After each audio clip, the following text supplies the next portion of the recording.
오늘 우리가 읽은 이 말씀 가지고 좀 은혜를 좀 나누기를 원합니다. 기적을 일으키는 그 원동력이라는 제목으로 말씀을 좀 나누겠습니다. 요즘은 과학이 신의 자리를 대신하는 시대가 되었습니다. 기적을 못 믿겠다는 거죠. 과학으로 설명되지 않으면 안 믿는다는 것입니다.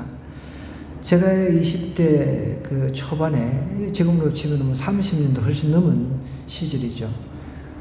제대를 하고 병원에 바로 취직을 했는데, 그 병원 이제 원장님이 이제 정형외과 전문의였습니다. 근데 한날은 해진을 도는데 저한테 그러는 거예요. 어떻게 하나님이 우리가 기도를 하는데 태양이 멈추라 했다고 태양이 멈춰. 그 말이 안 된다는 거죠. 성경을 좀 읽어본 것 같아요. 그래도 어떻게 태양이 멈추냐는 거예요. 말도 안 된다는 거죠.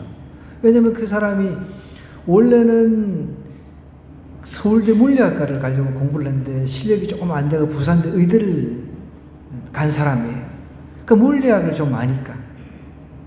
물리학. 어떻게 태양아 멈추라 한다고 해서 태양이 멈춰. 이게 말이 안 된다는 거죠. 여러분, 우리가 과학적으로 설명을 한다 하더라도 태양은 이제 우리가 생각할 때는 이게 쭉 태양이 움직이는 같은 느낌이 들지만 지구는 가만히 있는 것 같은데 실질적으로 과학적으로는 지구가 도는 것이죠. 태양의 주위를 도는 것이죠. 근데 오늘 우리가 읽은 이 구절은 말도 안 되는 이 기적 사건을 다루고 있는 거예요. 여호수아가 하나님 앞에 이렇게 이야기를 했습니다. 어떻게 보면 이제 이야기를 했다고 하는 것은 하나님 앞에 기도했다는 것이죠. 기도를 하자 한참 싸움이 벌어지고 있는 가운데, 그때는 막 밤이 되면 싸움하기가 좀 쉽지가 않잖아요. 낮이 더 길어지도록. 그래서 하루가 이틀이 되어버리는 그런 놀라운 기적이 오늘 사건의 기록이 되어 있습니다. 이 기적 사건을 과학자들이 지금까지 풀지 못해가지고 끙끙거리면서 과연 전체가 하루에 이제 지구가 하루 멈췄는지, 아니면 이때가 일식인지, 일식을 가지고 이렇게 이야기를 한 것인지, 과학자들이 계속 이거 가지고 끙끙거리면서 지금까지 이제 성경은 잘못했다 이렇게 이야기하는 그런 구절 중에 하나입니다. 여러분, 과학적으로 설명이 안 된다고 해서 그런 현상이 이 땅에 없는 건 아닙니다. 과학적으로 설명이 안 되는 부분을 우리는 초과학이라고 합니다. 우리 신학에서는 이것을 어떻게 초과학, 과학을 넘어선 과학이라는 것이죠. 하나님은, 여러분, 우리가 하나님께서 말씀으로 이 천지를 창조하셨다는 게 우리가 과학적으로 그렇게 설명이 됩니까? 설명이 안 되는 것이죠. 예수님께서 죽으시고 3일 만에 부활하셔가지고 공중으로 이렇게 부하고 이렇게 구름 타고 이렇게 올라가셨단 말이에요. 이게 우리가 과학적으로 사람이, 육체를 가지고 있는 사람이 그냥 부유하는 거는 가끔씩 이게 속임수를 써가지고 공중에 이렇게 몇 미터 뛰고 이렇게 하는 경우는 가끔씩 나옵니다. 근데 사람이 살아있는 생명체가 이렇게 쭉 이렇게 이 역학을 거슬러 가지고 올라간다는 것은, 이거는 우리가 과학적으로 설명할 수 있는 길이 없습니다. 초과학이라는 것이죠. 그러니까 오늘 우리가 읽은 이 성경에도 야살의 책에 이런 것들이 기록이 되어 있다라고 이야기를 하고 있습니다. 야살의 책이라고 하는 것은 먼저 제가 좀 설명을 드리면, 저도 이 책을 도서관에서 직접 빌려서 읽어보았습니다. 나중에 아예 책을 하나 제가 구입을 해서 도서관에 도서관에 비치를 해놓을 테니까 한 번쯤 읽어보십시오. 이 야살의 책은 이스라엘 지도자들의 그 업적을 찬양하는 시들을 수집한 히브리 문헌 중에 하나입니다. 특별히 창세기, 출애굽기, 여호수아까지 이야기가 이 야살의 책에 기록이 되어 있습니다. 여러분, 기적이라고 하는 것은 우리가 느끼든 느끼지 않든 늘 우리 삶 속에서 일어난다는 사실을 좀 기억을 했으면 좋겠습니다. 그러면 오늘 말씀을 통해서 이 기적이 도대체 어떻게 해서 우리에게까지 이렇게 전해져 왔을까를 한번 좀 생각해 보았으면 좋겠습니다. 6절부터 오늘 본문 말씀 6절부터 한번 보겠습니다. 기본 사람들이 길갈 진영에 사람을 보내어 여호수아에게 전하되 당신의 종들 돕기를 더디게 하지 마시고 속히 우리에게 올라와 우리를 구하소서. 산지에 거주한 아모리 사람의 왕들이 다 모여 우리를 칩니다. 이렇게 전가를 보냈습니다. 원래 기브온 이 족속들은 멸망당했어야 되는 족속입니다. 그런데 아이성 전투에서 이제 사람들이 다 전멸했습니다. 여리고성 전멸했습니다. 이 소식들 듣고 그 전에 소식도 다 들었습니다. 사람들이 너무너무 두려워했어요. 가나안 7족속들은 두려움에 떨었습니다. 그 중에 이 어떻게 보면 굉장히 약삭빠르죠. 살려면 사실 기본 족속처럼 이렇게 해야 돼요. 안 그러면 자기들이 다 죽어야 되니까 사실. 우리가 뭐라고 비난할 수가 없어요. 문제는 이들이 쏘겠다는 것이죠. 여호수아한테 가가지고 우리는 한 나라에 사는 사람들인데 이렇게 하나님께서 하신 역사를 듣고 이렇게 화친하러 왔습니다. 이렇게 해가지고 쏘겨버렸다는 것이죠. 정직하게 해서 이제 우리하고 협약을 맺읍시다, 평화의 조약을 맺읍시다 했더라면 괜찮았을 텐데 쏘겼다는 것이죠. 어쨌든 쏘겨가지고 화친을 맺고 보니까 쏘긴 것이 이제 들통이 난 것이죠.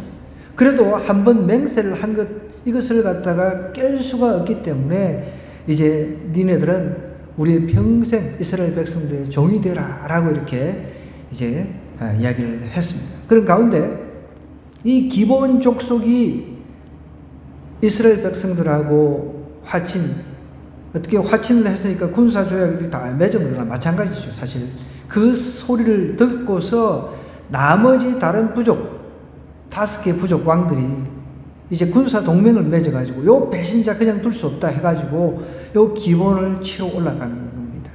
그때 기본이 다급해가지고 전가를 보내가지고 우리 좀 도와달라. 지금 우리 다 죽게 생겼다고. 그렇게 전가를 보내서 도움을 요청하는 내용입니다. 그래서 이제 7절에 여호수아가 모든 군사와 용사와 더불어 길갈에서 올라갔다 그랬습니다.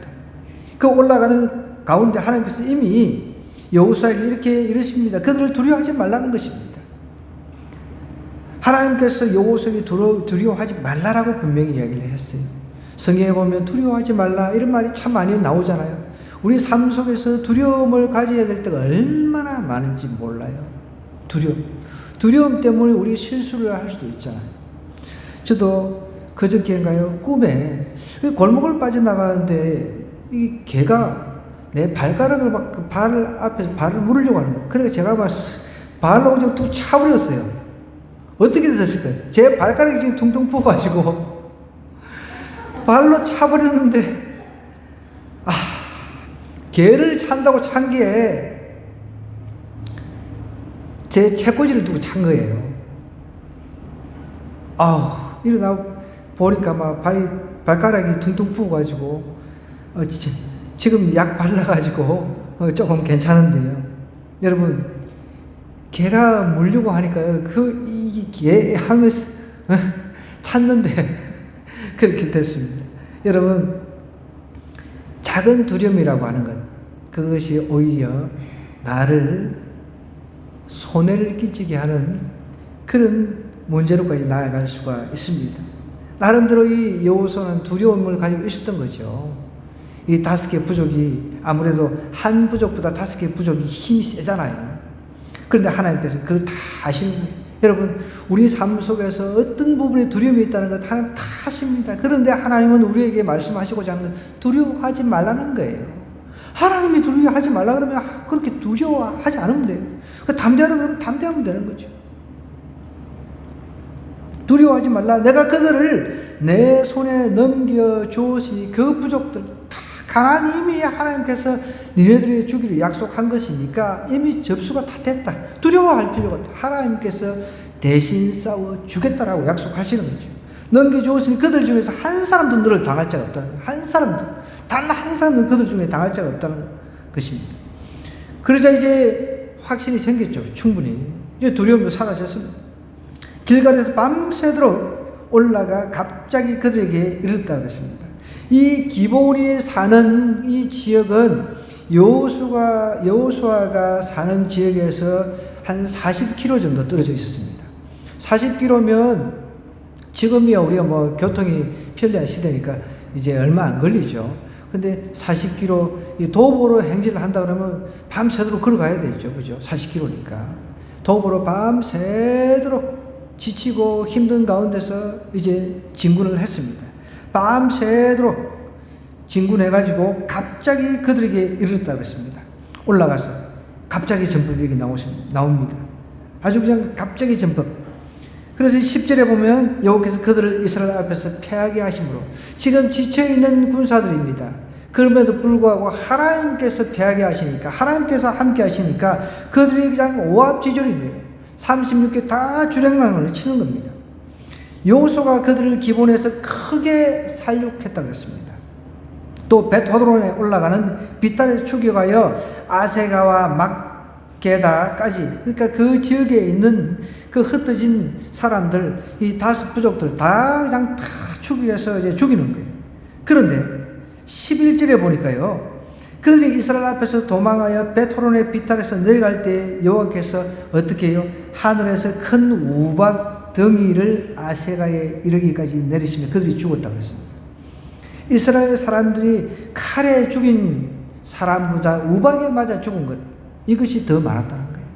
여러분, 우박이라고 하는 재앙, 이집트에서 탈출할 때도 있었습니다. 그죠? 우박 재앙. 이것도 어떻게 보면은 자연적인 그런 현상이다라고 우리가 이야기할 수가 없는 것입니다. 기적인 것이죠.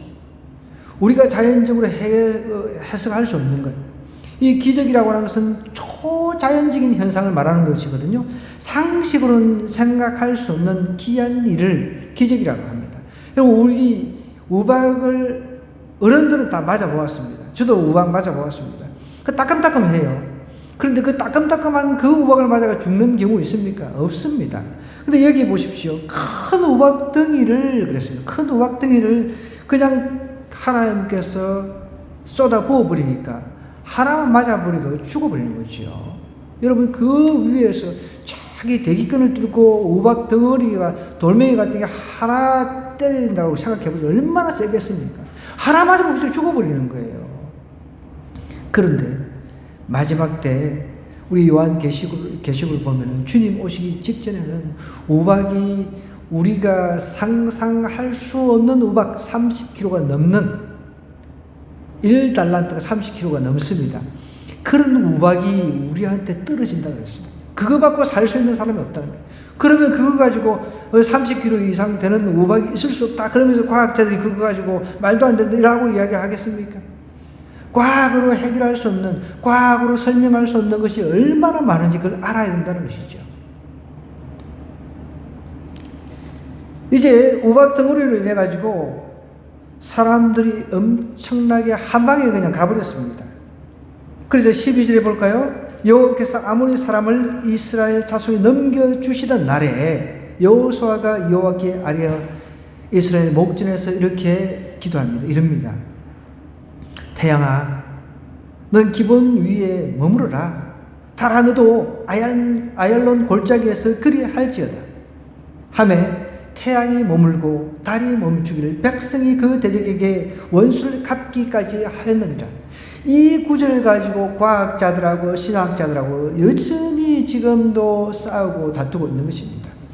그런데 여러분, 이때 당시는 구약시대는 태양이 우상이었죠. 지금도 태양을 신으로 섬기는 사람들이 많이 있지만 이때는 그 대다수가 태양이라든지 달을 갖다가 우상화했습니다. 하나님은 그 사람들이 우상화하는 것을 갖다가 보란 듯이 어떻게 보면은 이제 태양이, 우리가 볼 때는 태양이 이제 멈추는 게 아니라 지구가 과학적으로는 그렇습니다. 지구가 멈춘 건데 그때 당시에는 태양이 멈춘 것처럼 중심에 그냥 그대로 떠 있는 거죠. 한낮에 그대로 그냥 계속해서 이게 24시간으로 간 겁니다. 하나님께서 그렇게 해 주셨다고 우리가 문자 그대로 믿는 사람들도 있습니다. 또 한편으로는 이것을 하나의 문학적인 표현으로 이거는 해석을 해야 된다라고 주장하는 학자들도 있습니다. 어떤 것이든 다 좋다는 거예요. 그런데 얼마든지 하나님께서 태양이 그냥 중천에 그대로 머물러 있다라고 보는 것도 저는 결코 잘못된 해석은 아니다라고 믿습니다. 하나님께서 여기 머물러라 하는 여기에는 이제 다른 표현도 있기는 해요. 이제 이제 잠잠하다라고 하는 뜻도 있으니까 문학적인 표현으로 이렇게 해석을 하는 사람들도 있다는 것이죠. 태양아, 너는 기본에 그냥 잠잠하게 있으라. 뭐 이런 식으로 문학적인 표현을 했다라고 하는 그런 학자들 해석도 있다는 것 참고로 좀 받아들이면 되겠습니다. 태양이 머물고 달이 멈추기를 백성이 그 대적에게 원수를 갚기까지. 자, 중요한 것은 이것을 문자 그대로 우리가 보느냐 보지 않느냐 그 문제보다 하나님의 그 기적을 이스라엘 백성들이 지금 체험을 하고 있다는 것입니다. 자, 하나님께서 그러면은 오늘 여기서 우리가 생각해야 될 것은 이겁니다. 하나님께서 왜 기적을 베푸시냐는 거예요. 하나님께서 왜 기적을 베푸시냐는 거죠. 그게 우리가 좀 질문 한번 던져봐야 되는 거예요. 하나님께서 기적을 베푸시는 이유가 있습니다. 하나님은 자신이 만든 전체 하루에 우리가 하루는 24시간, 1년은 360일 하나님께서 만드신 전체 그 기준입니다. 그죠? 그런데 하나님께서 우리가 이게 문자 그대로 믿었을 때 지구가 하루를 멈춰버린 거예요. 자전이 멈춰버린 겁니다. 왜 하나님께서 만드신 그 법칙을 깨면서 기적을 행하셨을까요? 좀 우리가 깊이 있게 이 부분을 좀 생각해 볼 필요가 있다는 거예요. 자, 여러분, 하나님이 우리에게 행하시는데 이유가 반드시 있는 거예요. 그것은요, 성경에 요한복음 20장 30절 이렇게 다 기록이 되어 있어가지고 정확하게 답을 줍니다. 예수님께서 이 땅에 오셔가지고 하신 말씀인데, 예수님께서 제자들 앞에 이 책에 기록되지 않은 다른 표적도 많이 행하셨다 그랬습니다. 우리 주님께서 이 땅에 오셔서 많은 기적을 행하셨죠. 대표적인 예가 가나안 혼인잔치 때 물을 여러분, 물이 포도주로 변한다는 것은 본질이 바뀌어버린 거예요. 여러분, 물을 가지고 포도주를 만들 수는 없어요. 과학적으로도 물을 가지고 포도주를 만들 수가 없습니다. 그건 초과하게 들어가는 것이죠. 그건 기적인 것이죠. 왜 하나님께서 그렇게 하셨냐는 거예요. 왜 예수님께서 그렇게 하셨냐는 거예요. 그것을 보고 하나님인 것을 믿으라는 거예요. 예수님이 하나님이신 것을 믿으라는 거예요. 또 믿음이 있는 사람은 더 믿음을 성장시켜 주기 위해서 기적을 우리에게 허락을 하신다는 것이죠. 기적의 용도가 그렇다는 거예요. 우리가 기적을 보면 정말 내가 관념적으로 생각했던 것이 하나님께서 이렇게 기적을 보여주시는구나 하면서 내가 믿음이 더 성장한다는 거예요. 내가 살아가면서 그런 기적도 한 번도 경험한 것이 없어요. 그럼 어떻게 우리가 하나님 경험했다라고 이야기할 수 있냐는 거예요. 요한복음 20장 30절에 분명히 이렇게 기록을 하고 있어요. 시간이 있으니까 우리 한번 찾아보십시다. 요한복음 20장 30절입니다. 요한복음 20장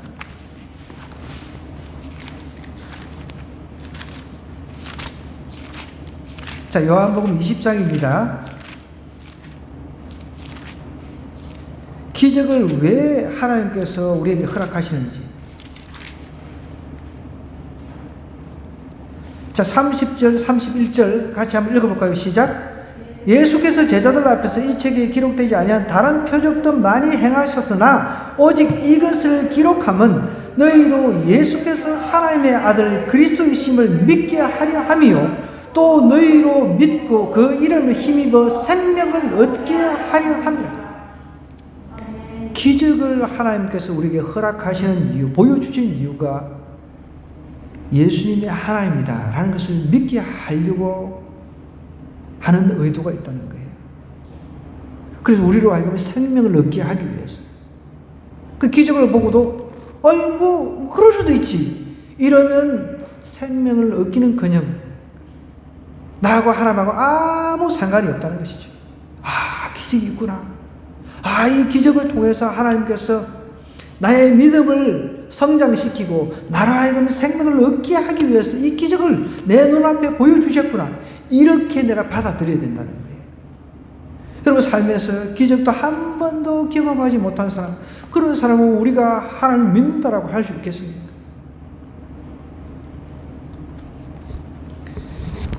기적을 하나님께서 우리에게 보여주신 이유가 무엇이라고요? 다시 한번.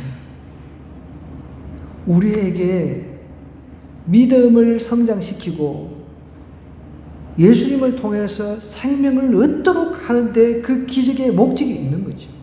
예수님께서도 이 땅에 오셔가지고 기적을 많이 행한 그 동네가 예수님을 안 믿어요. 그 다음부터는 예수님께서 기적을 행하지 않으셨다고 그랬습니다.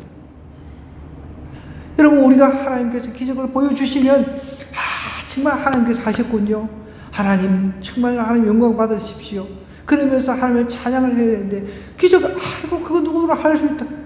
그런 식으로 받아들인다라고 한다면 하나님께서 기적을 행하실 이유가 없는 거죠.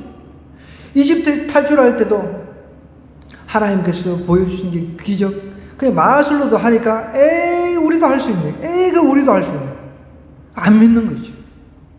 하나님께서 내버려 둬버리는 거예요. 여러분, 기적은 우리의 믿음을 확정시켜주기 위한 하나님의 특별 계시입니다. 뭐라고요? 특별 계시예요. 기적은 하나님께서 자신을 드러내시는 특별한 계시라는 거예요. 어떻게 하기 위해서? 우리의 믿음을 좀 성장시켜주기 위해서. 그래서 여러분, 믿음이 성장이 안 되는 사람들은 기적을 한 번도 경험해보지 못한 사람들이에요. 주의를 한번 보십시오. 여러분, 우리는 이 기적을 어떻게 경험합니까? 오늘 여호수아서로 다시 돌아가서 여호수아는 기도할 때 이 기적을 경험했다고 그랬습니다. 기도하면 이런 기적을 하나님께서 보여주신다는 거예요. 기적 중에 기적은 사실 우리가 구원받는 것이죠. 그런데 이런 기적을, 이 기적의 원동력이라고 하는 것이 기도라는 것이죠. 그것을 오늘 성경이 우리에게 증거하고 있는 것입니다. 보십시오. 다시 본문으로 돌아갔어요. 여기 10절에 보면, 자, 여호와께 아뢰어 그랬습니다. 12절이요. 이스라엘 그 목전, 그러니까 이스라엘 사람들이 지금 다 보고 있는 거예요.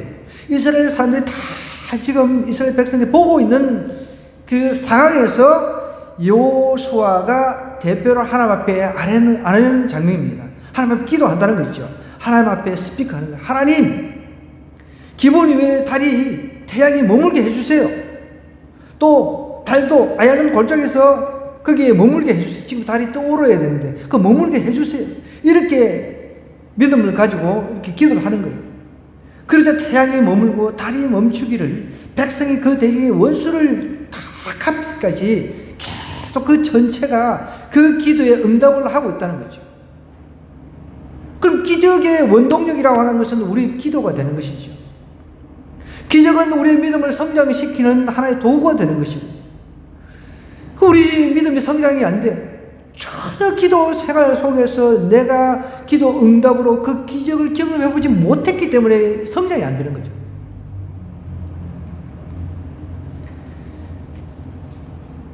저도 많은 기적을 경험을 한 사람입니다. 정확하게 그런 것들을 다 제가 다 이야기를 하면 시간 하루 종일 가도 부족합니다. 간단한 예들 많죠. 여러분, 아기가 거꾸로 뒤집어가지고 이제 태어나기 전에 이거 재앙절개를 해야 되는 상황이잖아요. 그런데 그거 놓고 새벽에 같이 기도를 했어요. 그랬더니 아기가 돌아선 거예요. 그래서 순산을 했습니다. 재앙절개 하지 않고. 아주 한 예에 불과한데 이런 그 예들이 너무 많다는 거예요. 어떤 목사님은 간증하기를 여름 수련회 때 그 교인들 데리고 수련회 가는데 하필이면 태풍이 불어가지고 지붕이 다 날아가 버리고 비가 막 ước 쏟아지는데 어떡합니까? 1시간 기도해도 비가 멈추질 않더라고요. 그래가지고 냅다 2시간째 기도하니까 비가 멈추더라고요.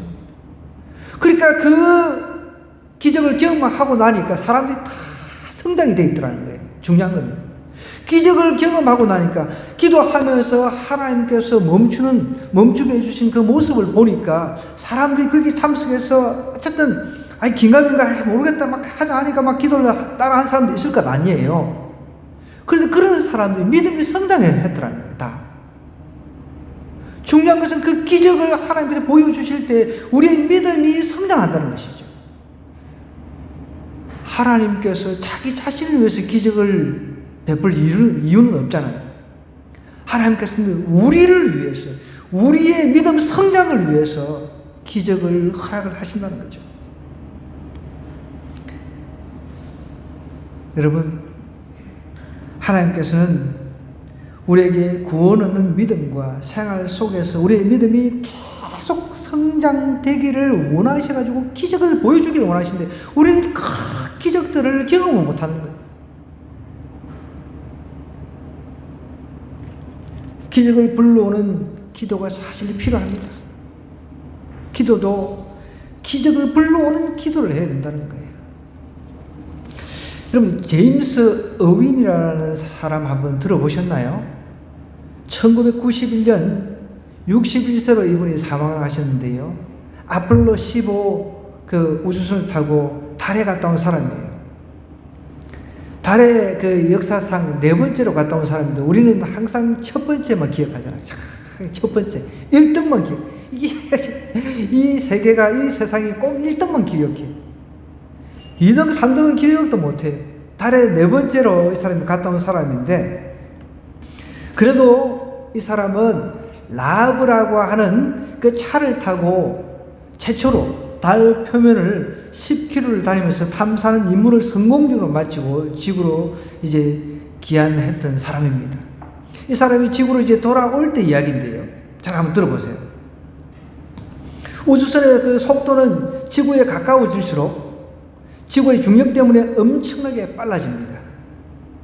하여간 과학적으로 이제 그렇게 설명을 하니까 참고하시면 되겠습니다. 그래서 이제 우주선을 지구에 이제 안전하게 착륙시키기 위해 대형 낙하산 3개가 펼쳐지도록 설계되어 있습니다. 어휘는 정해진 지점에서 버튼을 눌렀습니다. 그런데 낙하산 2개만 펼쳐지고 하나가 펼치지 않았습니다. 그 사진 한번 띄워주시겠어요? 찾아가지고요. 제가 그 사진을 찾아가지고 오늘 여기 하나 준비를 했습니다.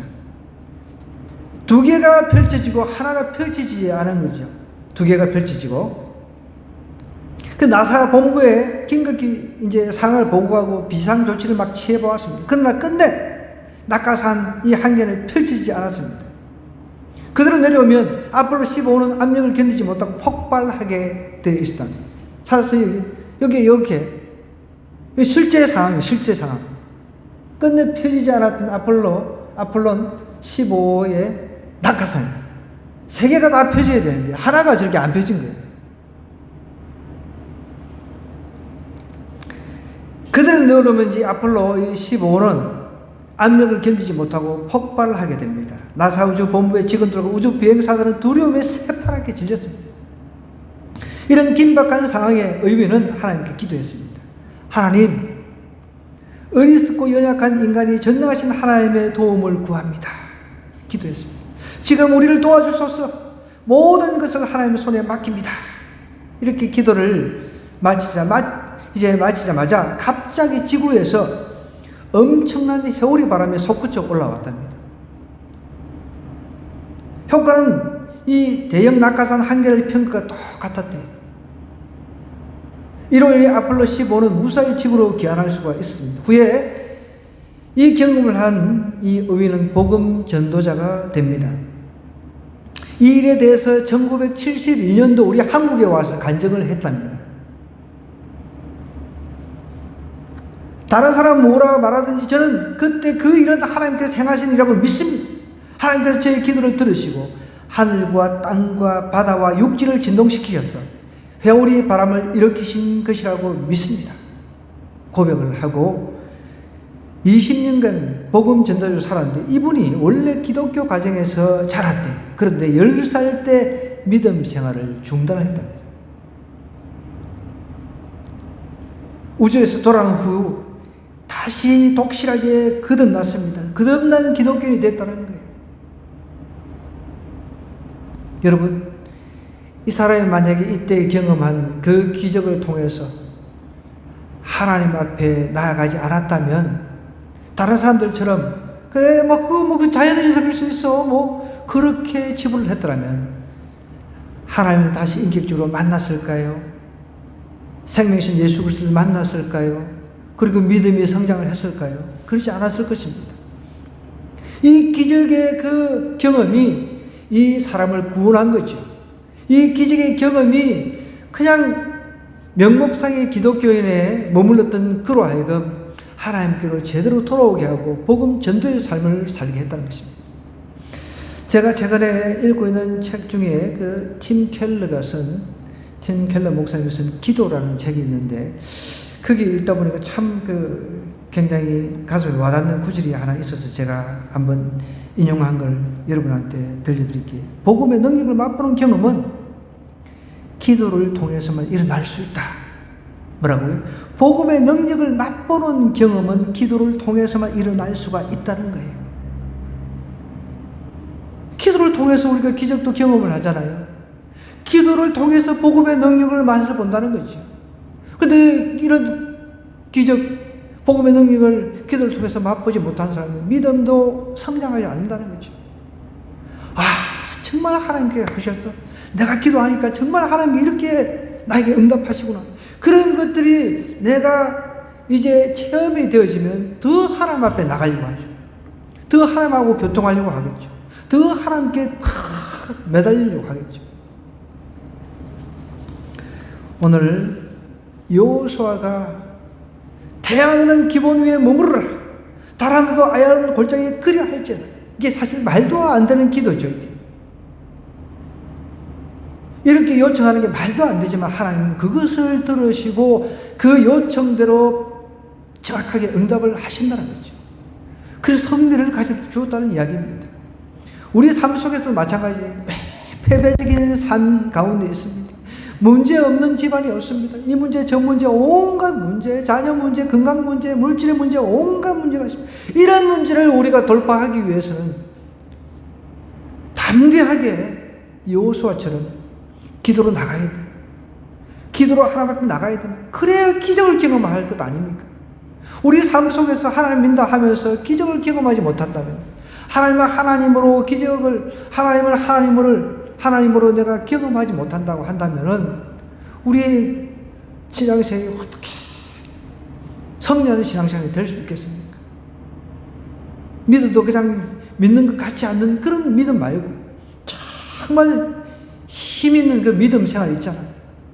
그것은 결국은 기도가 원동력이 되어야 된다는 것이죠. 기도하면서 하나님께서 이렇게 내 삶에 기적이 찾아오게 하시고 내 스스로는 도저히 행할 수 없는, 내 스스로 해결할 수 없는 문제 하나님께서 해결해 주셨고 또 한 줄 적고 그렇게 내 삶 속에 기적을 행하신 하나님을 내가 내 삶 속에서 체험해 간다는 거예요. 믿음도 성장하고 그래 내가 이렇게 어려울 때 하나님께서 기도하니까 들어주셨네. 내 문제 해결해 주셨네. 그런 기적을 좀 체험을 좀 했으면 좋겠습니다. 이번 한 주간 이런 기적을 좀 체험하게 해달라고, 믿음이 기적을 통해서 좀 내 삶 속에서 믿음이 성장하게 해달라고 우리 주여 한번 외치고 간절하게 기도하십시다.